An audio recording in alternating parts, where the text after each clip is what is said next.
Thank you so much. What a privilege it is, obviously, for seniors and juniors to be able to take part in such a great event. I can tell you, as a high school principal here, this has been, obviously beating our rival from the East. That was a great experience for me, going through the week of your rivalry, and then obviously doing what we did in the fall. That was a great experience. There's many great experiences here that are incredible for me to have as a building principal with you, as seniors and juniors. I can tell you, as a Distinguished Citizens committee member, and then going through this process, this has been unbelievable. And many of you are just getting to experience it from this particular perspective and seeing it as a student in this regard, but to walk through this and to actually learn from the people, the three distinguished citizens that are actually here, has been a great honor. And I can tell you, the one thing that I've noticed about the three of them is they are exactly like you. And I can tell you this, what happened in their lives that I can think of is they just kept grinding and doing the right things and making the right choices. And eventually what happened was everybody else just kind of fell off. The one thing I've learned so far in just a mere 24 hours is their life stories are very similar to the stories that you have as students. They just kept working until everybody else just couldn't work anymore, and they were still working, and they were left at the top.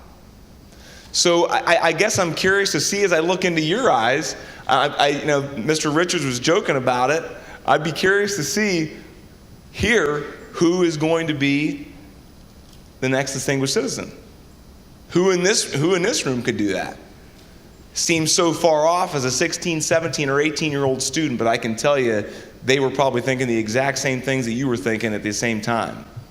So without further ado, I'm going to turn this over to Ashley. Obviously, with juniors and seniors in this particular auditorium and keeping this just to juniors and seniors, the utmost respect, obviously, and make sure you have your cell phones. Keep your cell phones away. Make sure your eyes are focused on them. They have a great message. I've got a chance to listen and learn from them, so please do the same and give your full attention to them as they speak. Ashley.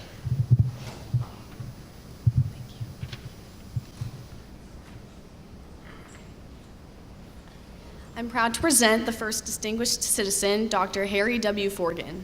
He graduated from Massillon, Washington High School in 1960 and then continued his education by attending Kent State University to receive his bachelor's degree in elementary education in 1964 and his master's degree as a reading specialist in 1966.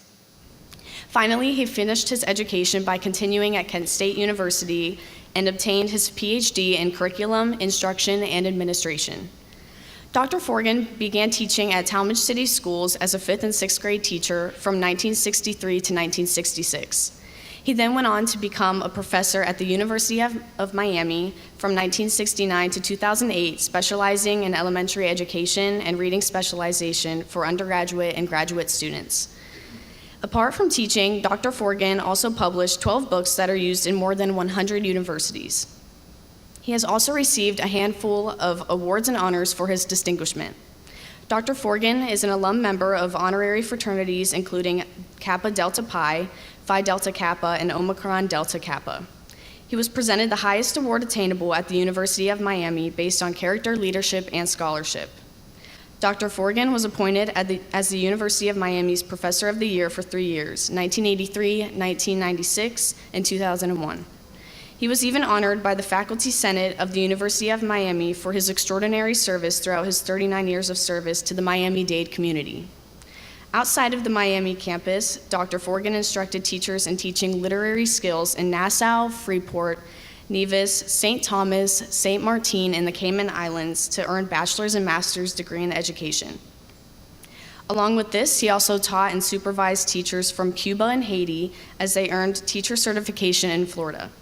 Dr. Forgan also became a Christian education coordinator and college student ministry in local churches.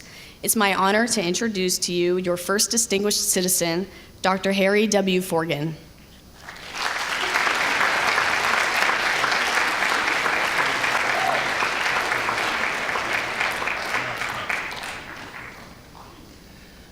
Thank you. I feel so honored to be here. I feel like I'm in the Hall of Fame, not in Canton, Ohio, but in Massillon, Ohio. My uncle, Dale, was a member of the Hall of Fame, and his children gave me this hat after he passed away. It says Hall of Fame because he went to all the meetings.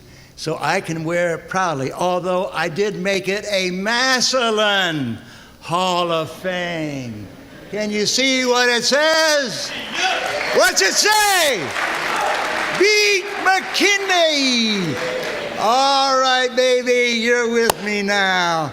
I'll tell you, what a special honor. What a beautiful school.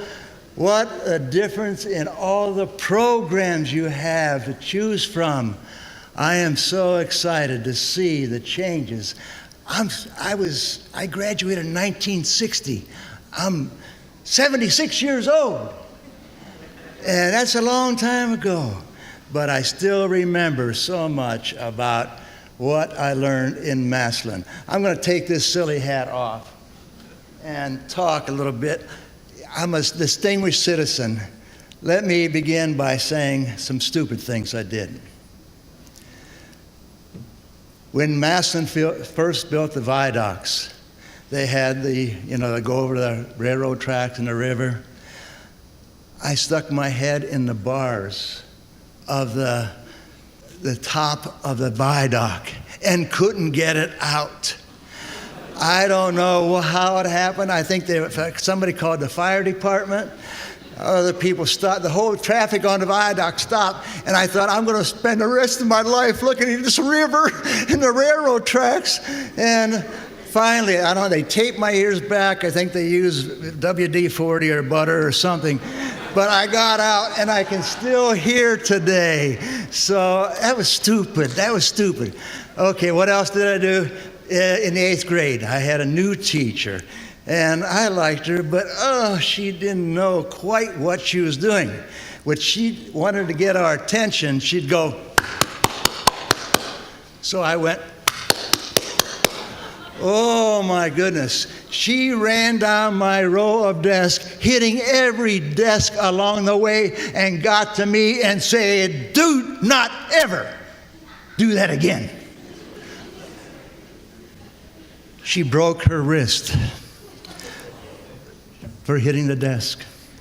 I was kicked out of school. I had to spend a day in the office for 3 days and write a paper on to be kind to teachers. That was stupid. The other thing again that I did, I kind of forget what it is now. Maybe that's enough of the stupidity. But I did some good things too. I enjoyed my days here at Massillon. We only had 2 programs to choose from, college prep or regular, practical. I chose a college prep. When courses got too hard, I switched to practical. And still my diploma says college prep, even though I switched. They didn't catch it. But I did go to college, but only by the luck of, I had a girlfriend. Well, let me start with this. One of my teachers, a psychology teacher, said, write a paper on what you want to be. My girlfriend's dad was a bricklayer. And man, they had a nice house. They had a 1956 brand new Buick. They went on vacations. They asked me if I wanted to go with them to Rice Lake, Wisconsin. Man, my idea of vacation was going to Clay's Park. All the way to Wisconsin? Whoa, yeah, baby. I'd like to do that. But I turned the paper in to Coach Rob. He wrote on it, see me. He didn't give me a grade. I went into his office. He said, Harry, did you write this paper? I said, I sure did. He said, well, how'd you write it? I said, well, I sent away for information from the American Bricklayers Association. We didn't have internet and all that other stuff then. You sent by mail. And I wrote a nice paper. He said, Harry, if you wrote this paper, you should think about going to college. Now, here I am in the 12th grade, not thinking about college. And then I thought, maybe that's good advice. Maybe I should think about going to college. So I applied to Kent State University. That was the closest college to us. And I wanted to be an elementary education major. People kind of made fun of me when I said I was going to major in elementary education. Why aren't you majoring in high school education? Well, I'll tell you why. I lived on the west side in a house. One room in our house was Forgan's grocery store. And the kids came in, they had penny candy. We had a penny candy case. They wanted one of these, and sometimes you get two of these for a penny and everything. And I liked those elementary school kids that went to Emerson Elementary School. And I decided I wanted to be an elementary school teacher. I was admitted to Kent State, 2.7 grade point average, on probation. If I did well the first quarter, I could stay. Well, fortunately, the first quarter, something happened that changed my life. This girlfriend that I had for 4 years wrote me a Dear John letter. Do you know what a Dear John letter? We're done. It's over. And I thought, oh my gosh, you've been my girlfriend all the way through high school. How could you do this to me? And I called. I only had a few pennies in my pocket. I called her, and she was in a school in Texas. I said, oh, I got this letter. The same day I got this letter, I was walking across campus, and I got hit by a car, and I broke my leg. She said, oh, I didn't mean it. I said, you didn't mean the letter? She said, no. I said, it was a lie. I'm lying to you. She hung up. Oh, boy. I had about 45 more cents. I went down to the corner bar. I was 18 years old. You could have a beer if you wanted. Never had a beer in my life. Went down to the corner bar and got a quart of beer for 45 cents. And I drank the whole quart. I was the only one sitting there. And I felt worse. I walked home afterwards. I thought I felt worse. So what I did is I started to study. And I studied, and I studied, and I studied. I did not go to one party. I did not have one date. I studied all day, early morning to late at night. Studied. And I did well. I was getting A's in college. I'm sure I could stay. Yes, I did. And I kept on in college for Kent State University for 9 years by the time I had my doctorate degree. 9 years. And I enjoyed Kent State. But my background, though, really is what I learned in Massillon. What I learned in Massillon is what made me successful today, and what makes me a happy person today, a happy Massillonian, as well as a University of Miami Hurricane. 5 national championships when I was a professor there. Ohio State beat us one time. But otherwise, it was a wonderful school. My wife and I got to live on campus with the students for 7 years. We enjoyed it so much. But what I learned in Massillon is so I'm going to show you. Come on up here and let's show the shirt that I have. This tells me what tigers do. And you can see we're going to spell out the word T-I-G. All right. Hey, you're with me, baby. So for each one of these, I have a little hat. I have a bag of tricks, you know. This, let's say front, yeah. Okay, front. This is the first thing tigers do. They think. They make good choices. They don't do stupid things. They use their heads and think. You make a lot of choices in your life. Use your noggin, as my dad used to say. You think as a tiger. So important. The other thing tigers do is they are industrious. This is my dad's Republic Steel hat. He was a laborer at Republic Steel. He had to drop out of high school to support his family members. But he was a good man. My mom did graduate with honors from Washington High School. But you do it by being industrious, by working hard, not giving up. You keep to the task. So we are industrious. The next one is you have to use your Massillon mentors, your M&Ms.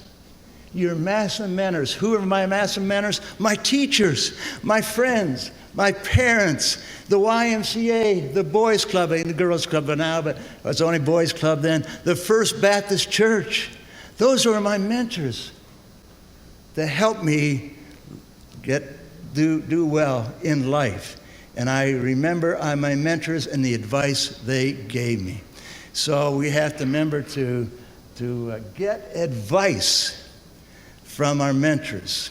When Coach Rob said to me, think about going to college, that was advice. I took that advice.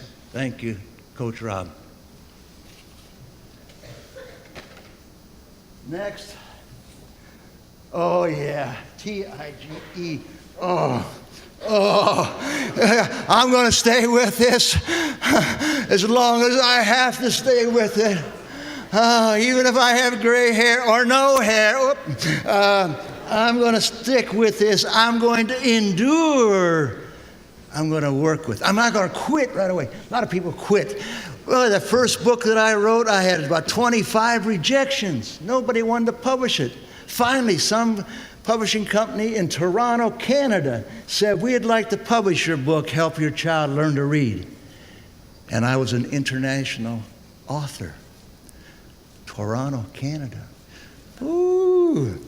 And the American Library Association chose that book to be put in all the libraries. So anytime my wife and I, Ruth Ann, would go traveling, we'd go to the libraries. Look at the old card catalog. Is my book in there? Yeah, look at that, even in Oklahoma. Wow, I was finally an author. And once I started being an author, I realized I could do it. So that's so you endure. The next one I don't have a hat for. I have this Bible against my heart because at the First Baptist Church, I learned that God sent his son, Jesus Christ, to teach me how to behave. And he was a master teacher. Jesus was a master teacher.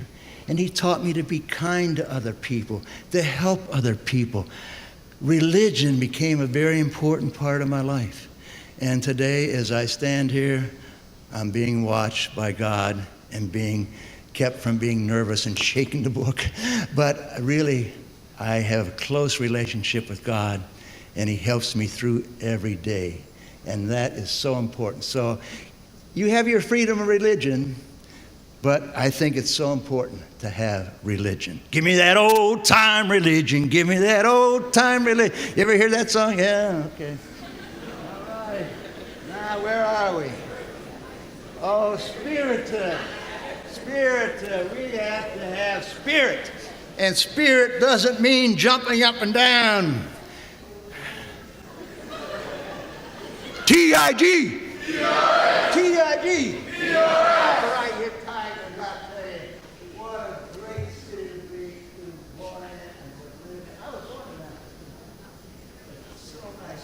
But this spirit is also loving each other, being kind to each other, helping each other, helping those that are really down and out, listening to people who are having problems and so forth.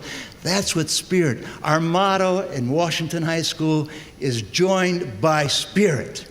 That means we help people. Whenever I meet somebody from Massillon, I know right away they have the spirit. So folks, this is what tigers do. You are tigers. I hope you use your noggin.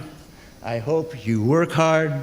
I hope you get advice and listen, and I hope you endure. Now, it's okay to quit, too. In the 7th grade, I quit football.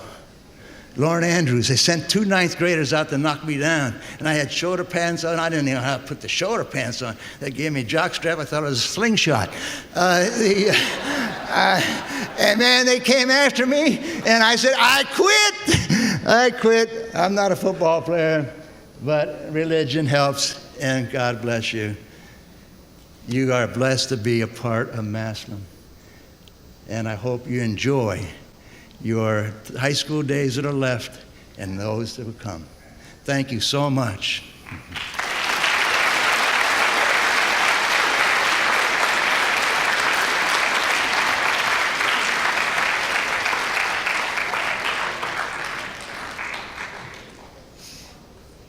The next distinguished citizen for the 2019 class is Edgar Brockford Herring, Jr.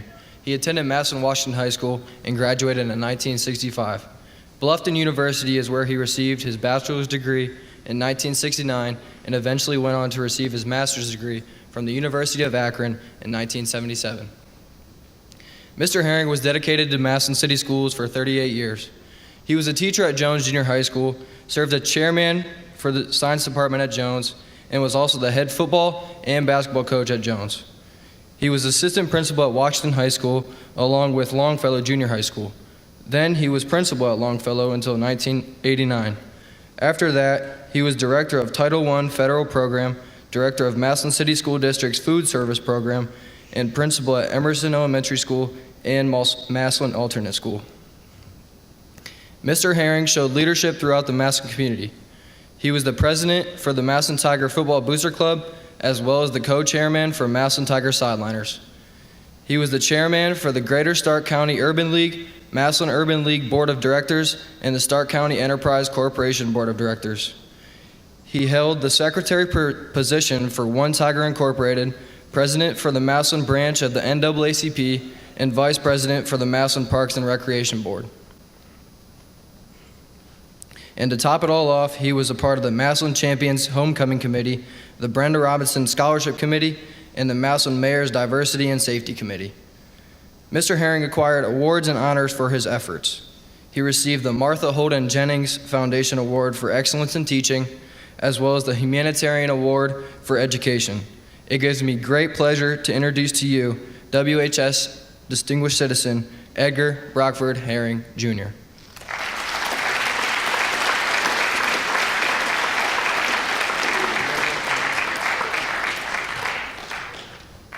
Well, I'm in my suit and tie, but I'm going to talk to you so you can see another version of me, who I really am, how I grew up in Massillon, what I did, and hopefully, should you choose to do it, what you can do. Grew up, first of all, I graduated in '65, so I'm one of the old farts. When I was your age and I would sit in those seats at the old Washington High School, somebody my age would come up and I would look at my buddy and I would say to myself, oh Lord, how long must I endure to hear this old guy tell me something? You won't have to endure it long, but I hope this old guy can tell you truly something that may be of help down the road for you. Massillon was a great place to grow up in. I did the same things that you did. I went to the old Franklin, New Franklin, Whittier, Horseman, Jones Junior High School, no longer there, and then I went over to the high school. Had a great time being there. Played sports. I was in choir, singing the operetta. Oh, as a sophomore, I was in advanced choir. I thought I was bad being in advanced choir because not everyone made the advanced choir. Truth of the matter is, I didn't know the difference between advanced choir, regular choir, or any choir. I just liked to sing. Played football, really enjoyed that. Want to brag a little bit about myself? 1964 state champions. Beat McKinley on the home field here for the state championship. Massillon was 9-0. McKinley was 9-0. We brought the bacon home, and I'm a proud person to every time I see somebody in Canton who won that 64 game. And I let them cry big tears about how they lost. Anyhow, I want to move on. I learned some lessons along the way, growing up, going to school, and even going to college.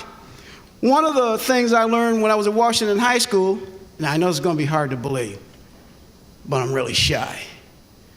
One of the lessons I learned, don't be shy. I sat in classes, didn't raise my hand, a little bit nervous, didn't want people to think I couldn't talk right because I wasn't very good with the verbals. And so when I had questions, I just sat there like a frog on a log, not understanding something. As a result, I struggled a little bit when I was a sophomore. So I learned, though, after I almost failed a big project, 6 weeks to do it, too afraid to ask questions to the teacher, I feared the biology teacher. I'd come from Jones, everyone's friendly. High school was a big place, a little different. I didn't want to ask questions, but I had to learn that lesson. Don't be shy, stand up for yourself, ask the question. I had to learn how to not procrastinate when I was here. And I was good at that, but I finally didn't get that accomplished until my days in college. I went on to realize that when I got to college, coming from Massillon, winning a state championship, playing football in college at Bluffton, that where I thought I was this big fish in the big pond, folks, when I got to college, no one knew my name, no one knew who I was. I was a little fish in the little pond. And it was like starting all over again. When you're senior, you're on top. You're important. People look up to you, your fellow students. But when I got to freshman in college, they could care less. Everyone was going their own directions. So I had to find my place and work forward from there. And then I finally realized that, this was when I was in high school, you don't always get what you want in life. You might think you're going to get it, but be prepared because sometimes you won't get it. And here was a situation for me. I love playing football. I love singing. During the summer, football workouts. During the summer, choir workouts.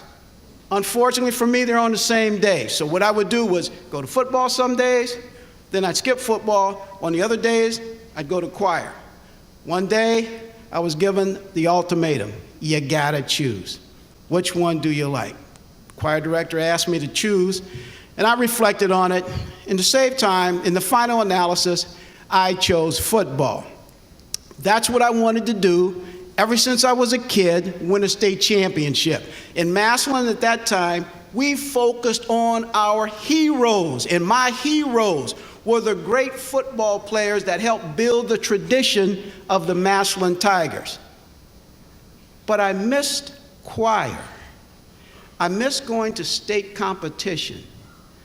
I missed the camaraderie of being in the operetta. But I had to make a choice.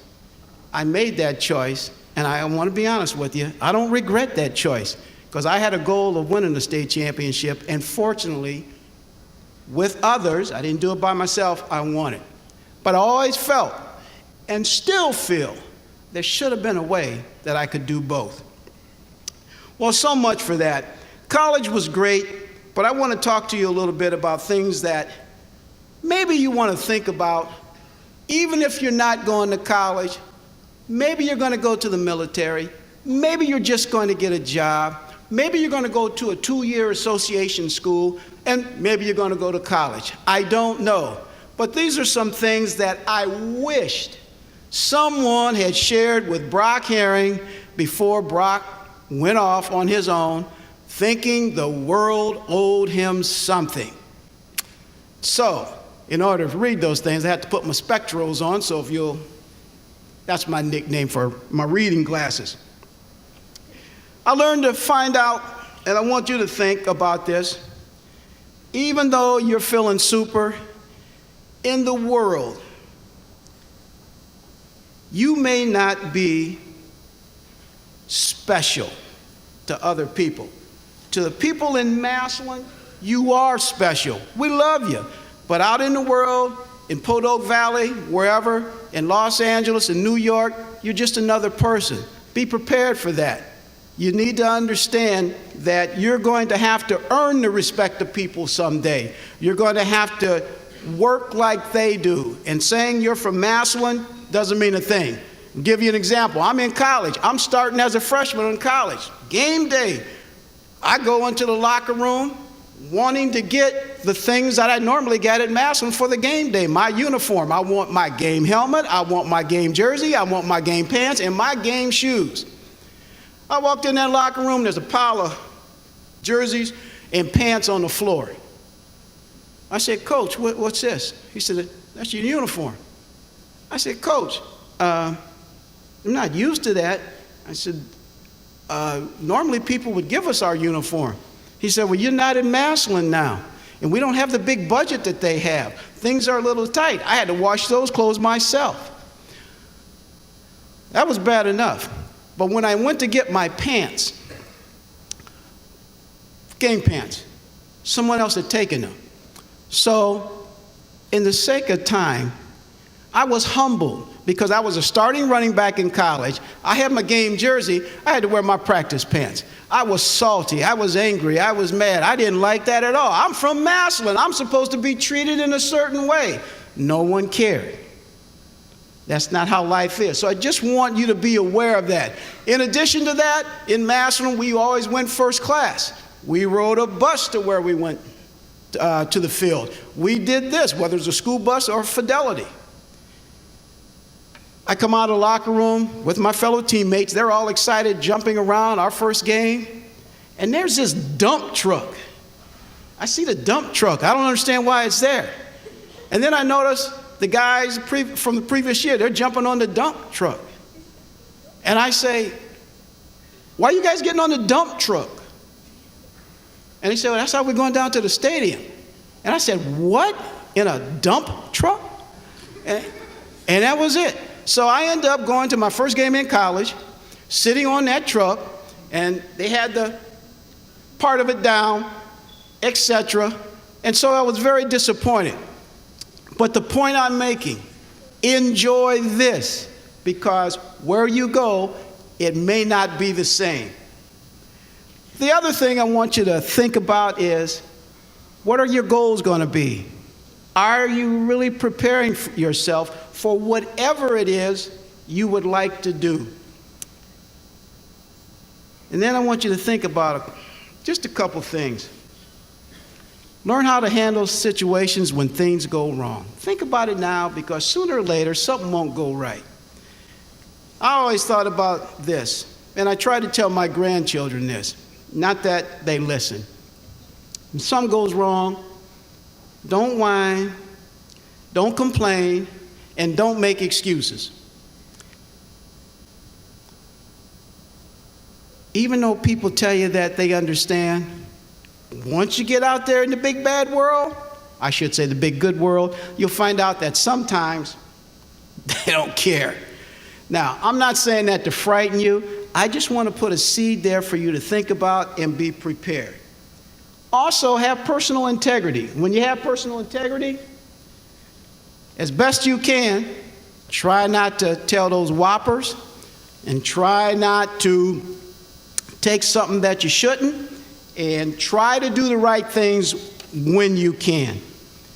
I want to give you a little story about myself, about decision making. Try to make good decisions. Don't try. Make the best decisions you can. Here's why. When I was a young man, I'm going to say 14 or 15, I go downtown Massillon to get some pizza. We got the pizza. I was with some guys from my area of the neighborhood. We got some pizza. We're walking out of there feeling good. On the way back home, oh, I forgot to tell you, I wasn't supposed to be there. I had made the decision to go with them, but I wasn't supposed to. I snuck off. On the way back home, we run into some guys from another part of town. One thing led to another, words were said, and there's a squaring off. I was with the friend on my street. I will always remember this, how lucky I was, because things could have gone bad, and I may not be standing here now. My friend, as things heated up between the groups, I was the smallest person in the group. My friend, who was bigger and tougher and stronger, takes me and he moves me to the back. It was like this. I'm standing here, an arm comes out, and he pushes me, and I'm standing behind him now. There's about 4 guys in front, 4 or 5 guys on the other side. I'm standing behind my friends. They're talking, things are really heating up. I'm a little nervous here because I'm normally not like this. The next thing I knew, my friend is handing me something. He went in his pocket, I'm behind him, and he's going like this. Take that. He doesn't say take that, but he's going like that. I'm looking at it and I'm scared to take it. Anyone want to guess what it was? It was a knife. So things are still heating up. So I take the knife. It's got a button on it. Make a long story short, it's called a switchblade. So there I am, things are heating up, and I'm thinking, oh my goodness, what am I going to do? If I don't take the knife, if I run from this situation, I don't have friends anymore. If I do take the knife, if the fight breaks out, I could seriously injure someone or get injured myself. So I push the button, the blade comes out, and I am really praying. You think you're a good Christian, man? I became a very, very good Christian momentarily there. I'm really praying, please, God, get me out of this, because I don't know what to do. I don't want to hurt anybody. I don't want to get hurt, and I don't want my mama to find out that I slipped off and I'm down there. Fortunately, things worked out. Those guys really didn't want to fight. They went their way, we went our way, back across the railroad tracks, up to the hill. I belonged to the Hill gang. They belonged to the Bottoms gang in Massillon. That's how it was. And so I dodged a big bullet. But I'm saying all that to say this. Things don't always go like you think they're going to go. So make good decisions. And finally, decisions have consequences. I want you to think about that. No matter what decisions you make, it has a consequence. It's important that you understand that, because that decision you make, whatever it is, will have some kind of connotation, some kind of consequence. Lastly, I want to say to you, whatever you're going to do it to the best of your ability. Have a good work ethic. Don't cut corners. There's no easy way of doing something. There's no tricks. Be prepared. You're going to have to stay with it. I was not the best student at Washington High School. As a matter of fact, I was lazy. If I could get out of something, I would. It was only when a teacher made me shape up and do the work, and I finally saw the light that if I was going to get where I wanted to go, I have to put in the time, I have to put in the work, I have to put in the effort. You are our future. The great future Massillonians. I have no idea what you will choose to do in life. That's your decision. Think about it. Make the best decision you can. May the good Lord be with you. I am proud of what you have accomplished in this school and in the schools before you. Someone here is going to be a great leader for the country. Someone here is going to be a wonderful parent who may have children that are great leaders. Someone here is going to be a good aunt or a good uncle. Be the best at whatever you choose.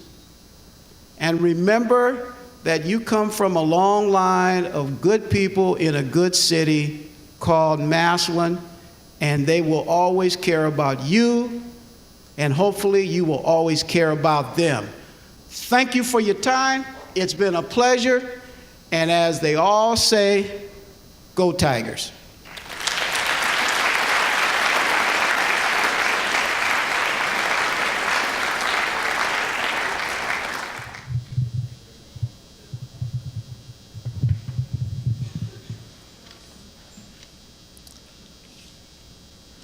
Our final distinguished citizen for the class of 2019 is Tommy Hannon. Mr. Hannon graduated from Massillon Washington High School in 1973, then continued on to Michigan State University to receive his bachelor's in 1977. Mr. Hannon continued his professional career in football and business. He played with the Minnesota Vikings and was the account manager for Kraft Foods. During his career at Massillon, he led the Tigers to a 10-0 regular season, AP and UPI championship, and rushed for the Massillon record of 1,393 yards in the regular season. He also received WHB Stark County Player of the Year and First Team All-Ohio. He continued his athletic career at Michigan State University, where he was a 4-year letterman, 2-time captain, and Defensive Player of the Year. He received postseason honors of All Big Ten defensive back and All-American. Mr. Hannon was then selected 83rd overall by the Minnesota Vikings and played from 1977 to 1984. He started in 103 of 117 total games, totaling 15 interceptions, 13 fumble recoveries, and playing in 4 NFC Championship games, and led the Vikings in tackles and interceptions 3 times. Mr. Hannon has received many awards and honors, including the Outstanding Young Man Award of America. He was inducted in both the Canton Negro Hall of Fame and Stark County Hall of Fame, and is included on the Massillon Wall of Champions.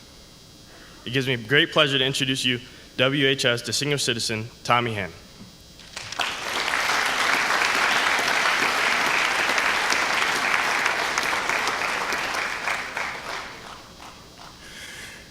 Well, it's a pleasure being here and talking to you young future professionals, I guess.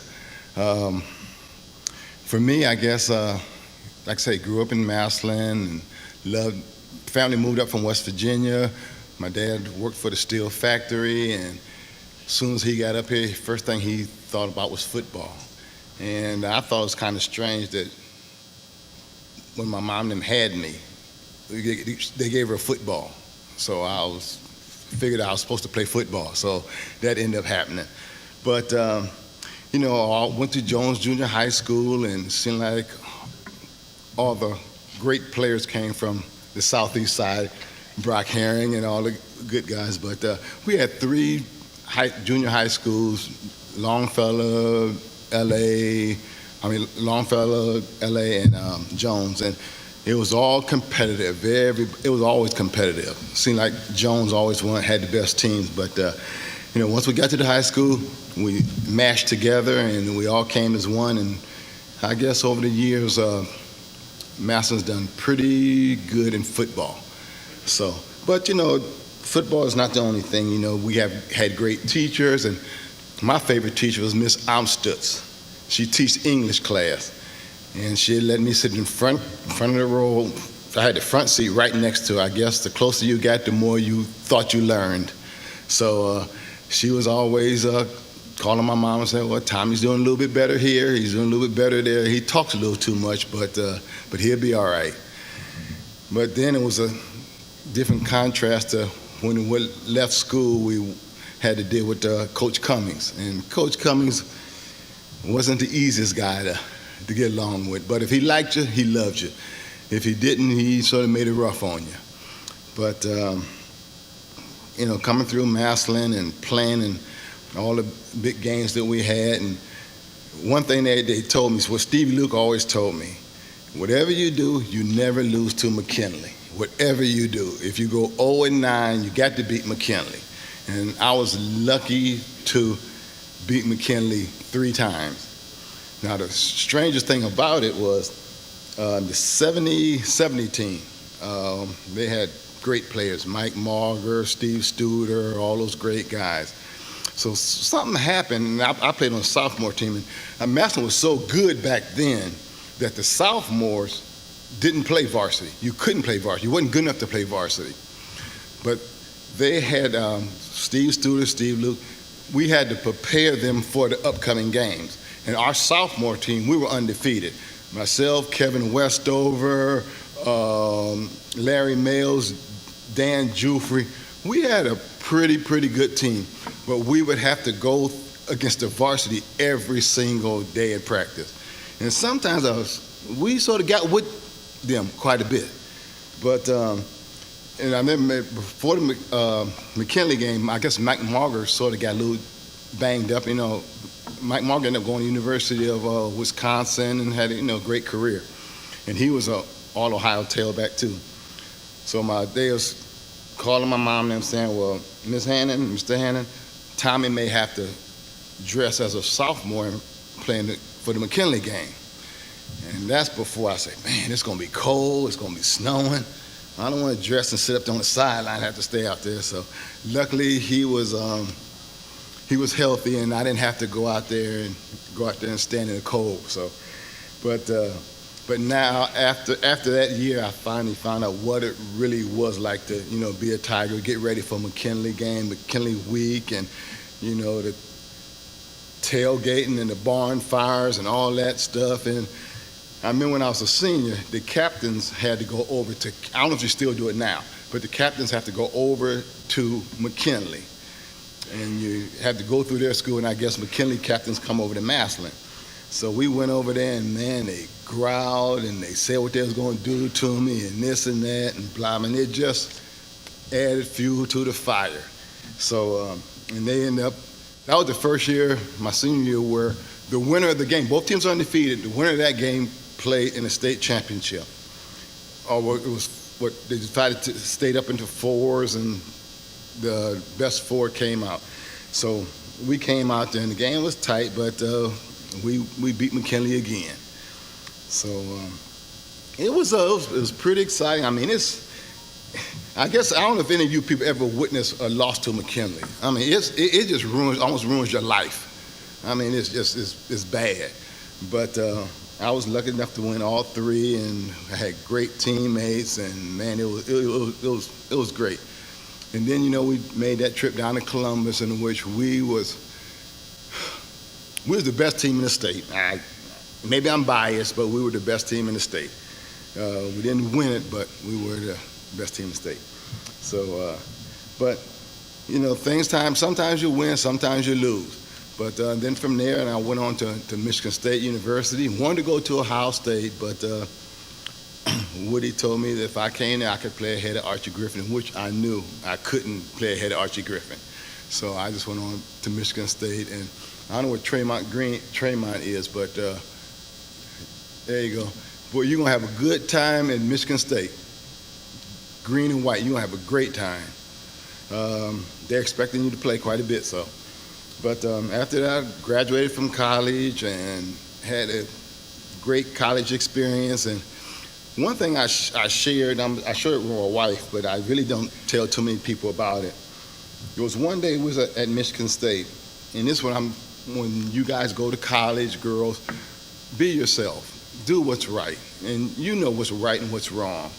Now, we had a situation where the football players at Michigan State and basketball players didn't get along with the Kappas, the Qs, the fraternity guys. So I was laying in the bed one day, and I got a call on one of the teammates, and I was the captain on the team. One of my teammates called me and said, "Hey, Tom, we got a big fight going on with the Kappas and the athletes." So he said, "You need to come up here." I said, "Okay, then I'll be up there in 5 minutes." I hung up that phone so quick and went back to bed, because the next day in practice, you know, the police came, and they took about 10 of the football players off in handcuffs. And, you know, sometimes you got to make a decision. You're away from home, and people know what's right and what's wrong. No, that was wrong. You don't go up there, you don't fight anybody, you don't hurt anybody, you don't do stuff like that. But that's just one thing. When you guys get to college, girls get to college, there's going to be situations that happen to you. You're going to have to make a decision, and you're going to have to say, hey, you know what's right and what's wrong. You were raised here in Massillon, you know what's right and what's wrong. So hopefully you make the right decision. I'm sure you all will. Now we step up into my pro situation. And another one thing that I think that I did that it really, to this day, satisfies my heart. We were the first. We played Miami down in Miami in a preseason game, and it was about 110 degrees out there, man. And it is nothing worse than playing in humidity like that when you're not used to it. Man, we were cramping up like I don't know what. But this was the first time they start using female interviewers who come into the locker room, to the men's locker room. We was the sort of test market for it. And there's a young lady, her name is Christine Brennan. She's one of the head reporters for I think it's ESPN, no, USA Today. She's one of the top people, and she's from Toledo, Ohio. So she was coming in, she asked Coach Grant, "Well, Coach Grant, I have to do this." She said, and he said, "Do you really want to do this?" And she said, "Yes, I have to. It's my job." And this is where I'm getting back to, was sometimes you got to do the right thing. And I think I did the right thing. Where she came in the locker room, you know, female coming into a male's locker room, you know how guys get sometimes. So they strutted around like they shouldn't have. And I felt sorry for her because, she was looking up like this because she didn't want to, look sort of down like that. So and I understood that. And some of the guys were saying stuff to her that shouldn't have. So it sort of bothered me. So I told the guys, I said, hey guys, and I pointed out, so I told her, I said, Miss Brennan, who you want to interview? And she said, well, Tommy, I'd like to interview such and such and such and such. And I said, well, Tommy Kramer, come on down here. She wants to interview you, or so-and-so and somebody else. So, I thought that was the right thing to do. And she got her in, that was her job. So you got to respect people's jobs. So she did it, and now I think she's the #1 person at USA Today. And funny as it was, she wrote a book, and I got a book in the mail, and she sent it and she signed it. Tom, thanks. You helped me in my career, and now she's doing really, really well. And I thought to myself, I really felt good that I think I did the right thing. And now she's very successful, and now you see more women doing ESPN and USA Today than men now. So I think I did the right thing. But then going further into the NFL, I think I was very fortunate to play in 4 championship games. They always talk about the pro teams or who had the most success, and I always say that I think Minnesota, we had probably the best run, because Bud Grant had 4 Super Bowls, and then he had 4 championship games. So he could have been in the Super Bowl 8 times, and that's probably quite a dominant run. So, but that's not here nor there now.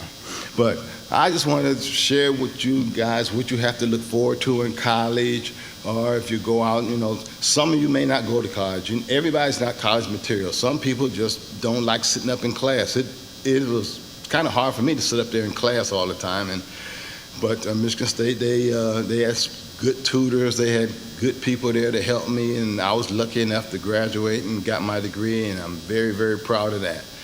But I went to this through your high school, and y'all got so many opportunities, so many things available to you that you don't have to go to college, and you can still be successful. So that's something that we didn't have back years ago. But you got something, and I hope you people who don't go to college use it, and people who go to college, I hope you go and get your degrees and be CEOs and run Massillon and make it little Las Vegas or something. I don't know. But well, that's all I got for today, and just wanted to share a little thing with you people. And questions is there any questions that anybody want to know about the college or lifestyle or whatever?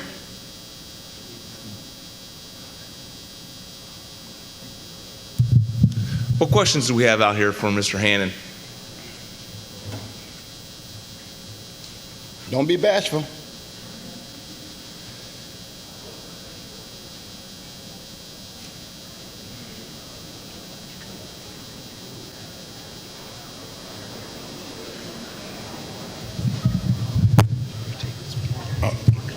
Oh, okay. Y'all got a great principal here. You got a question? Yeah. Why did you go also through business while you were in athletics? Say again one more time. Why did you go through business if you were also doing athletics? What's that? Oh, well, this is kind of strange, but the head coach the coach at Michigan State University, he was very close to the Detroit Lions and Kraft Foods. Kraft Foods works with all the NFL teams, so he ended up calling one of the coaches from the Lions and said, "Hey, can you pull some strings and get to get Tommy involved with Kraft Foods, because he's a good person and we really liked him." And they interviewed me, and things just, a lot of times it's who you know, what you know, and I was just lucky to be a nice guy, I guess.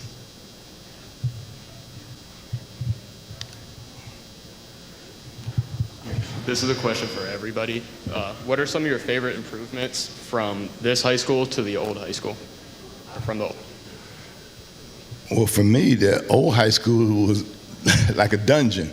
This is like, Star Trek. I mean, this is exciting. I mean, I like coming to this place. I never missed a day of school in high school.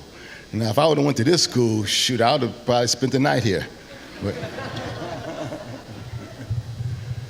I'm the oldest guy here, 76 years old, so I was in high school a long time ago, and I enjoyed everything. I did do something stupid, and that is I went to a senior class social committee meeting, and we were to plan activities for the senior class. I was standing, put my hand against the wall, and the person next to me said, "Don't do that, Harry. You're going to pull the fire alarm." I said, "What?" He said, "Yeah, there wasn't a red box there or anything. It's just a pole." So I said, "Whew, oh my goodness. The fire trucks are there fast. Oh boy." I was suspended from school for one day to spend it in the fire station. You learn about the different kinds of fire alarms. I learned my lesson. Yes. I'm a slow learner. Could you repeat that question one more time? This microphone is on. Okay, so my question was, it's on now. What is some of your favorite improvements from the old high school to this high school? Some of my favorite Improvements? Yeah. I remember I went to the old Washington High School. I remember in the wintertime the cold air coming through the windows, and so you would move your desk away. I remember the old boiler section. One room might be too hot, another room might be too cold. Compared to that building, this is Star Trek. It is really good. The technology involved in this building, the layout of it is really nice. We had to go up 3 flights of steps. You guys only have to go up 1 flight, but ours was multiple layers. So it was pretty old by the time I was there, and even after I worked there for a while. I was assistant principal there. It was never getting better. And when they made the decision to build this one, I was on board. I thought the future students of Massillon, meaning you all, deserve better with better opportunities.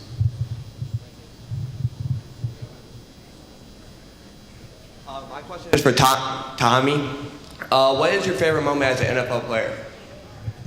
what? What was your favorite moment as an NFL player?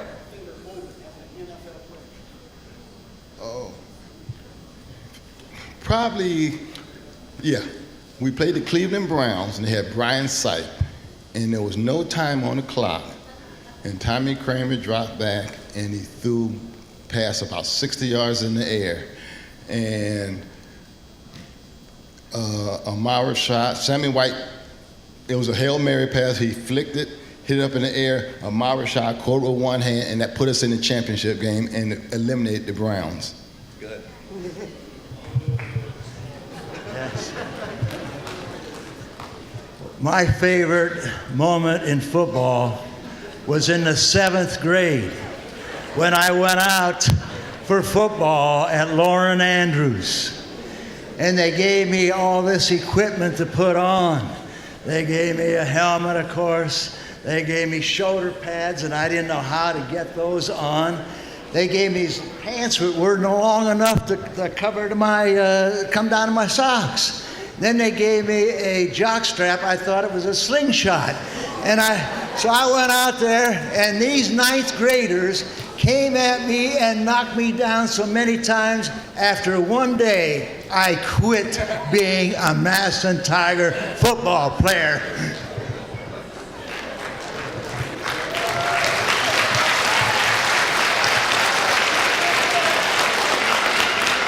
I like his honesty. It's the best policy. My favorite time goes back to 1964 when we played Canton McKinley at our stadium. Both teams were 9-0 also, and whoever won that game was going to be a state championship. The beauty of that game for me was that it tells you a little bit about life. Everything that we planned went wrong the first half. Nothing went right. I fumbled twice. McKinley was on us, I'll just use this expression, like white on rice to give you how those hits were coming. And they were verbal when they hit you, and they told you what they thought of you. The second half, we were able to turn that around. Because of our work ethic, our stick-to-itness, our determination, these were principles that I had been taught in Massillon ever since I was in the 7th grade. You don't just give up and fold and walk away. To make a long story short, we won that game. Most Massillonians older than you know about it. In the fourth quarter, the game was 14-14. We won it with about 3 minutes left, 2 minutes left, and we won 20-16. It was just a tremendous feeling to win a state championship because I was on that team with young men who had said when we were earlier, we want to win a state championship. And we started working in the 7th grade. We had a goal to do that, and we brought that goal to fruition.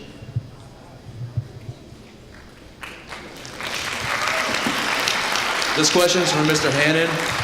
What was your favorite Massillon football memory?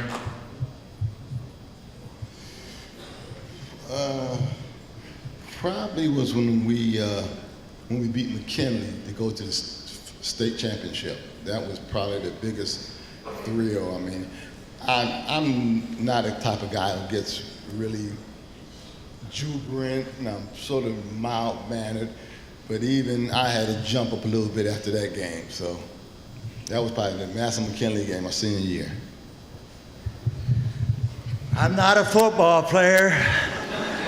I was a professor at the University of Miami, and the coaches asked 2 faculty members to come with us for the week to see what the football players go through in practice and everything.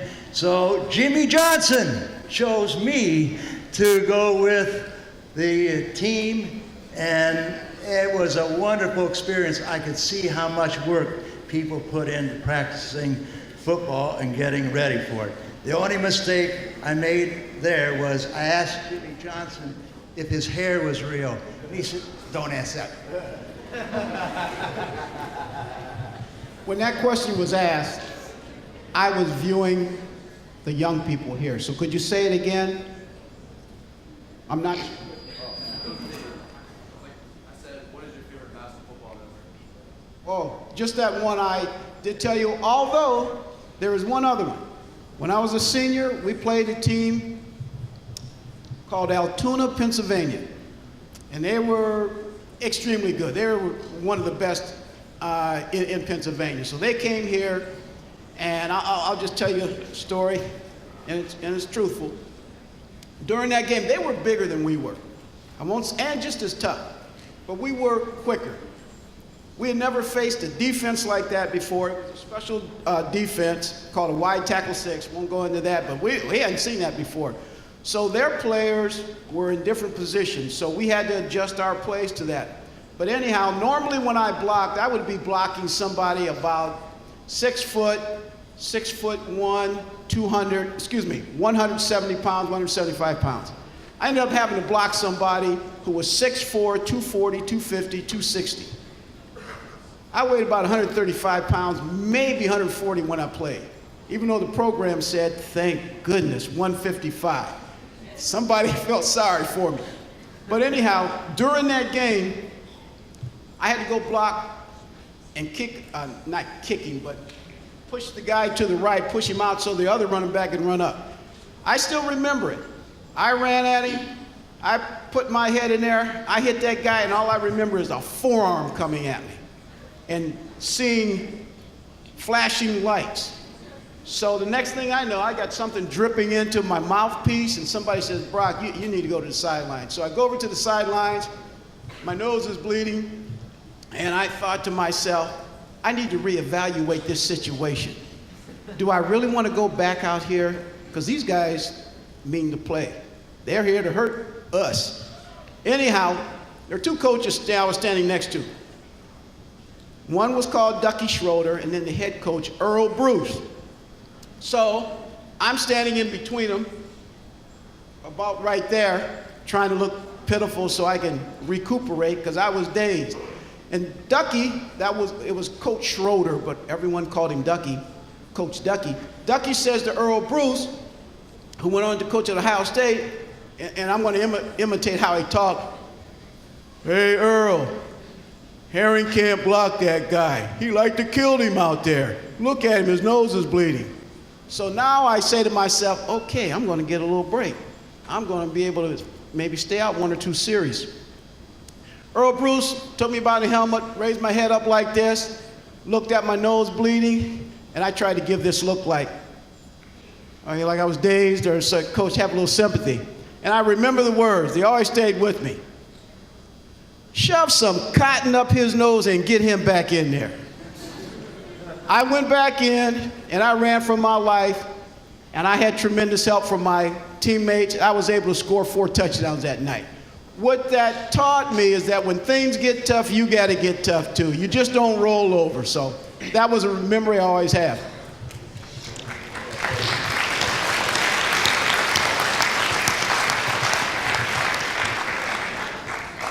My question is for all of you. What was your favorite memory or tradition from McKinley Week?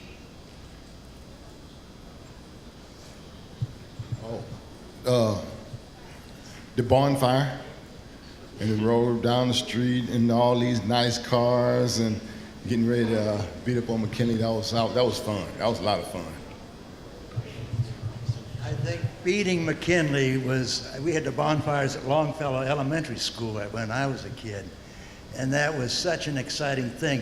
You'll notice I have a Hall of Fame hat on from Canton, Ohio. My Uncle Dale was a member of the Hall of Fame, and he gave me this cap. So I'm wearing it today because I feel like I'm in the Hall of Fame of Massillon, Ohio. And the fact is, I decorated this cap. So it is a Massillon cap. Can you read it? What's it say? All right, TIG.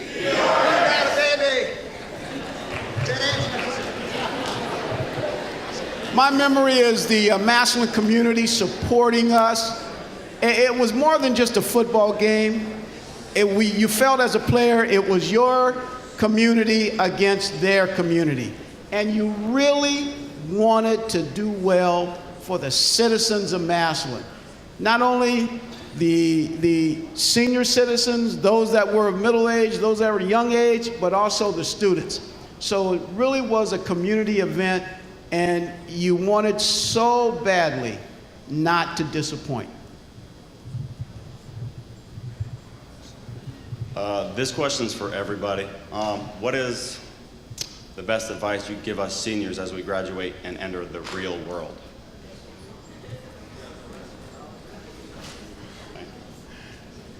I would say have fun. Enjoy life. Life only comes around once. Enjoy it, have a good time. Don't do nothing stupid, but have fun. I believe in working hard and playing hard. Do both of those things, and you'll have a happy life. Choose something that you really love to do. I love to teach teachers. It wasn't like going to work for me. At the University of Miami, there's a big lake and beautiful surroundings, polite students, fun, fun, fun. Weekends begin on Thursday. Oh yeah, I remember that. You'll learn that when you go to college, if you go. And like I said, not everybody needs to go. I was so impressed with all the different options you have at Washington High School. I just have a couple of things, and I'm going to read you this last one. This is quick, and I think you'll enjoy it. But one, in your life, there'll be times when you're not going to know, do I go to my left, do I go to my right, which do I do? I'm going to disappoint, or I may make a good decision now, it may haunt me. Do the right thing. just ask yourself, what's the right thing to do? Do the right thing, even if it hurts you right there a little bit, but later on, you may feel pretty good about it. Always do your best. Good, better, best. Never let it rest until your good becomes your better and your better becomes your best. And finally, other than that, I want you to remember, this is not my saying, but I read it along the way, and I wish I would have known it before I went to college. Do what has to be done, when it has to be done, as well as it can be done, and do it that way all the time. If you follow that little piece of advice, not from me, someone else wrote it, you'll simplify your life. When you're in college, you know you got those studies to do them. When somebody says, let's go to the party, and you got that test on Monday and it's Saturday night, study. Do what has to be done. When mom, dad tells you to do this, do that, do it. And finally, this is called, I gotta say it easy so that I can get it right. F-I-F-U. Now you know why I said gotta get it right. Okay, very quickly. If you open it, close it. Turn it on, turn it off. Unlock it, lock it. Break it, you fix it. Can't fix it, find someone who can. If you borrow it, return it. Move it, put it back. Use it, take care of it. If you make a mess, clean up. If it belongs to someone else, get permission. Don't know who owns it, leave it alone. And finally, if it doesn't concern you, mind your own business.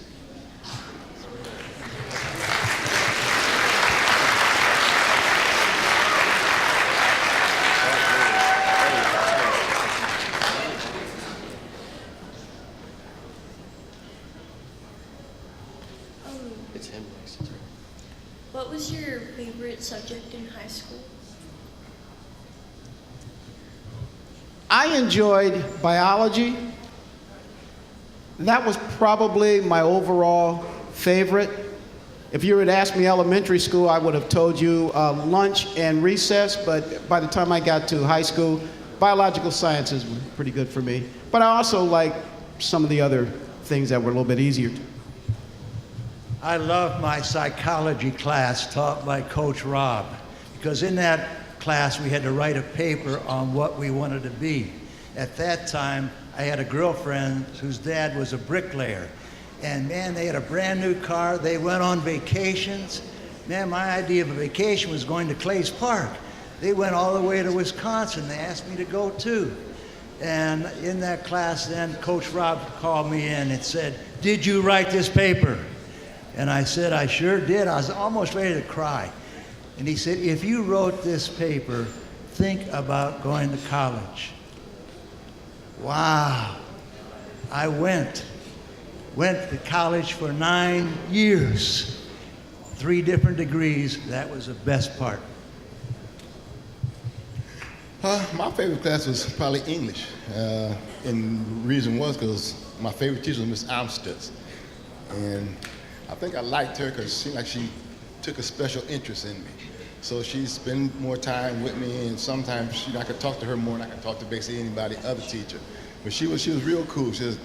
And her husband was real cool too. He was a football fan, so I like Miss Armstead in English. This question's for all 3 of you. What's your favorite childhood memory? Your favorite childhood memory?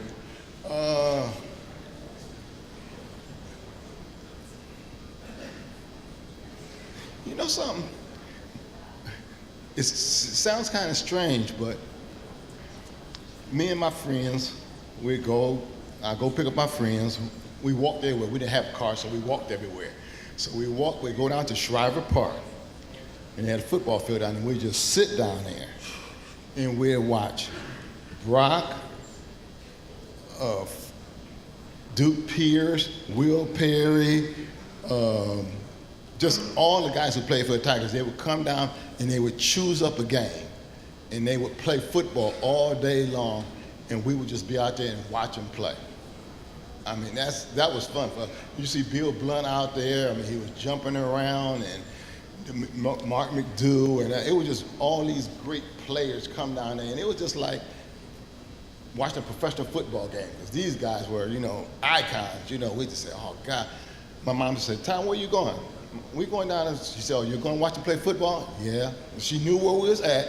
Every kid in the neighborhood was there, and they would come from the Longfellow area, from the Lauren Andrews area. They'd all come down there, and it would be, I'd say, maybe 30, 40 high school guys who are going to play for the Tigers.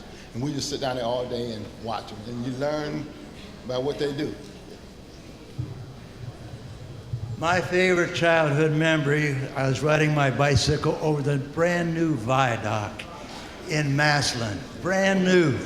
And I was with a buddy. We stopped, parked our bikes, got down on our knees, put our heads through the bars to look down at the river and the railroad tracks, and my head got stuck down there. I didn't know what to do. I tried to do this, that, this. My ears were about bloody, and finally either the fire trucks came or somebody came with WD-40 or maybe some type of lubricant, and they got my head out of those bars. Today there are big fences, chain link fence over there, so you don't do what I did. Never put your head to look. I thought I was going to spend the rest of my life looking at the river and the railroad tracks, but I'm here today. Saturdays was special in Massillon when I grew up. We had 2 movie theaters, the Westland and the Lincoln, and normally that's when they had the cowboys. You got to see 2 cowboy movies, and boy, I tell you, my father would give me 50 cents, my allowance, and I'd calculate 20 cents to get into the movie theater. Okay, I got 30 cents left. So my best friend at the time, my best friend, Dale Clendenning, we would go to the movies. We'd walk, everyone walked. We didn't have access to cars. Most families had 1 car, not 2. So if Dad was working, you walked or you didn't get there. So we'd go to the movies, and we'd stop at 2 places before we got there, though. One was the bus stop. In the bus stop, there was a bean shooter that I could buy and Dale could buy for 10 cents, so we'd buy that. And then the next stop was Lieberman's Bakery. Most kids wanted to eat popcorn in the theater. We wanted fresh donuts and cream sticks, so we would get that. And then we'd have a nickel left, and after the 20 cents was paid, go into the movies and watch that. And then we would stealthily and effectively use the bean shooter. And I'll just leave it at that. Within the theater.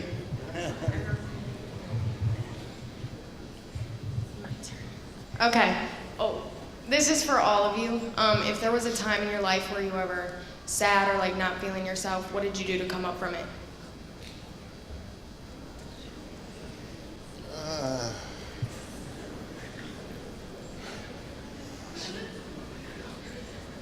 I guess mine was probably, I hate to use footballs in and out all the time, but when we got beat by Cincinnati Princeton down there, that was the biggest shock I've had I ever remember. We just knew we was going to win the game. A guy comes up and kicks a 42-yard field goal that's unheard of in in high school, and that just sort of bummed us out because we were supposed to win the whole deal and we had the best team and we didn't win. So that was probably the roughest time for me. When I'm down and out, I count my many blessings. One thing that I have done is to write a paragraph about each blessing for every year I've been alive, 76 years. And when I read about my blessings, about having a family, having my health, about growing up in Massillon, all these things make me so happy again. So when I'm down and out, count my blessings. You're young enough, you can begin to count your blessings. You've had a lot already. Think about them, make a list. When you're down, count your blessings. Name them one by one. That's a good question. For me, it's been taking a look at what's happened to me. Example, when I first went to college, someone had the bright idea, we had a test, someone had the bright idea, hey, let's pull an all-nighter. Come on, Brock. So Brock says, all-nighter, we're gonna study it? Yeah. I said, okay, maybe they can have some input and help me. So I make what I didn't know was a poor decision. We end up at a all-night truck stop. I'm in somebody else's car. And while we're there, they are having a party, not the students who wanted to study, but the truck drivers, etc. And so to cut it short, I get back at about 6 in the morning, not much studying. As a result of that, the test was a 740. I got a D on that first test. And I wasn't feeling real good about that. And at that point, I didn't know if I was going to be college material. I was thinking, well, right about now, the military sounds good because I don't think Brock's going to cut this.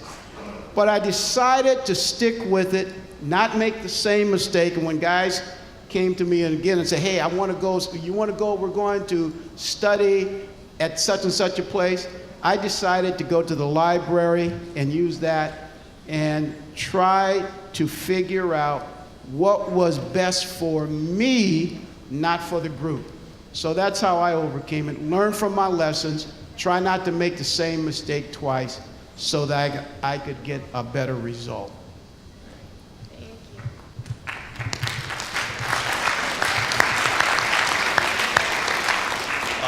This question's for all three of you. What was your favorite or funniest high school memory?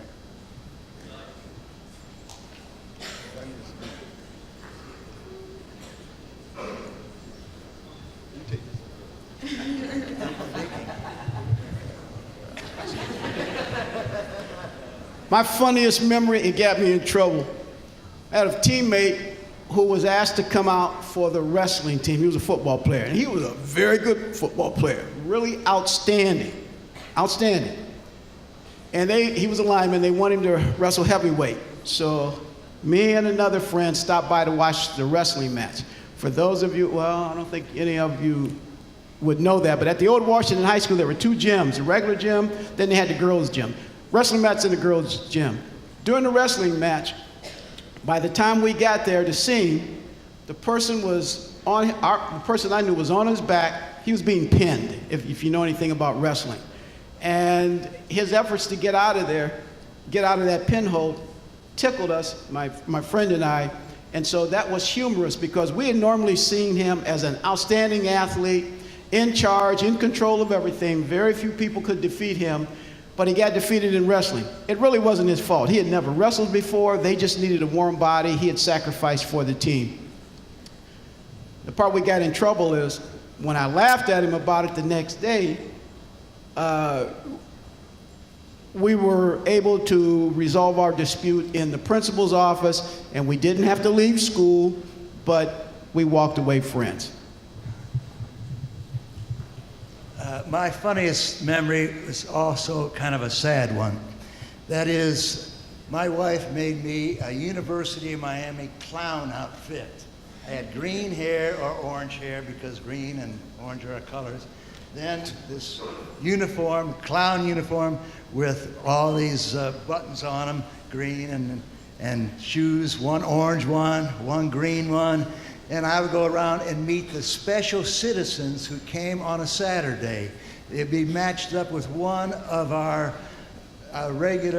students' body. And the idea was to bring in the people and have them have a great day together. So I had a little water bottle. I'd go around squirting. Now, some people were deathly afraid of water squirting, so I had to always watch.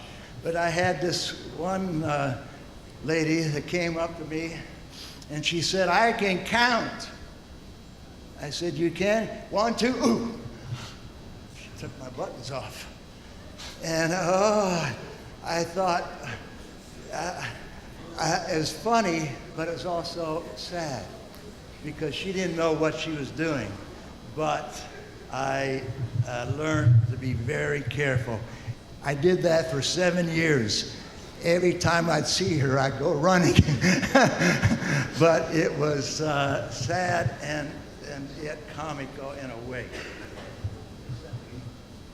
Well, I guess the funniest deal, I mean, I guess it's funny, I don't know. I guess I laughed at it. we had a flight to catch when I was in Minnesota. So we had Bud Grant was, if he said the plane left at 4:30, you better be there at 4:15. So this one guy, he was a rookie, his name was Jarvis Redwine. He got there late, and the plane was supposed to leave at 4:30. Bud left at 4:25. So the guy missed the plane. So if you miss the plane, you pay your own way, you get there, and everybody was saying, oh man, Jarvis got a fine. It's gonna be about $1,000 fine. Everybody was laughing, and oh, Jarvis missed the plane. Jarvis missed the plane. And before you know, when we get to the airport, Jarvis beats us at the airport. Don't nobody know how he got to the airport before we did, but he was in, I think we played in somewhere in Kansas City, and he got there before we did, so he didn't get fined. So that was kind of funny how Bud Grant, I guess, had laughed at Bud about that. No. I'm sorry, guys. We're down on time, so we're going to have to cut the questions at this particular point. We're at the end of our question and answer period. Have a seat real quick.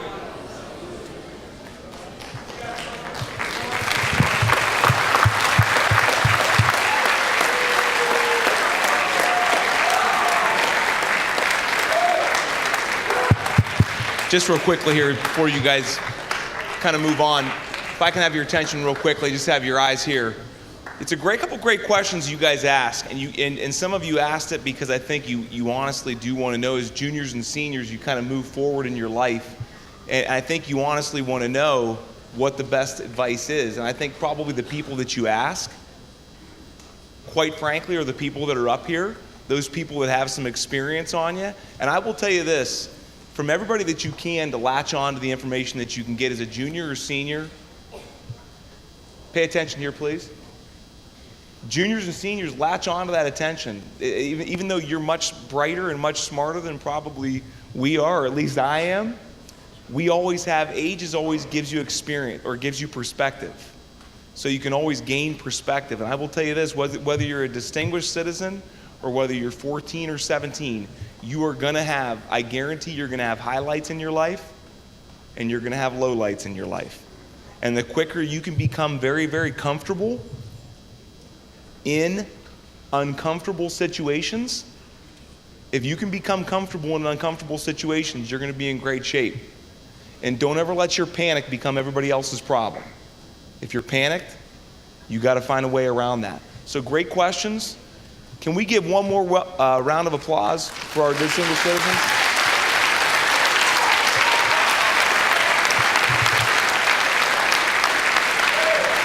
I want to thank them. Obviously, we've got the banquet this evening, but I want to, real quickly before you guys take off, I want to thank you for your attention paid. That brings me great pride, and I'm very thankful for that. You have no idea what that means to me. Have a great day. Go Tigers. Mod 4.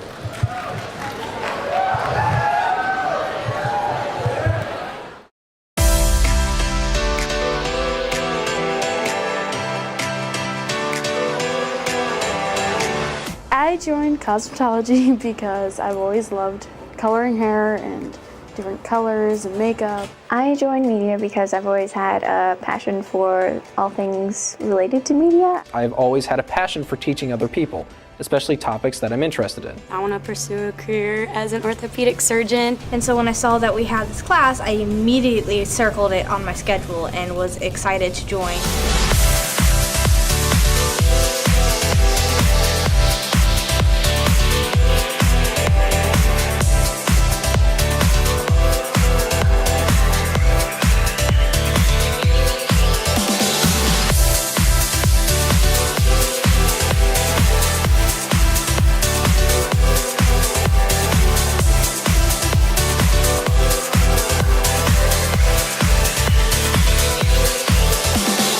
This class has made me better because it made me very responsible. I like the relationships that I've developed in this class.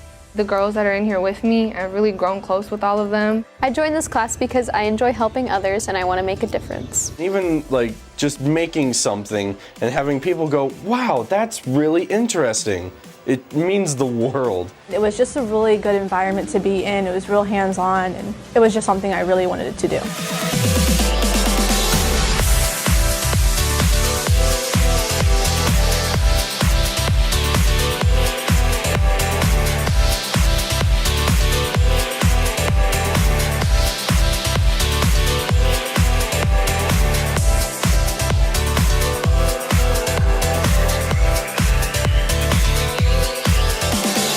I joined the construction trades to gain experience in the job I want in the future. Everything that this class has taught me will account for my career in the future. Before I came to this class, I was unemployed, and Ms. Markley helped me get a job. I'm going to use what I learned in manufacturing in order to better decide my career. It gave me more knowledge on cars and gave me plans to go in the auto industry. Massillon CTE works for me. Massillon CTE works for me. Massillon CTE works for me. Massillon CTE works for me. Works for me. For me. For me. For me. Massillon CTE works for me.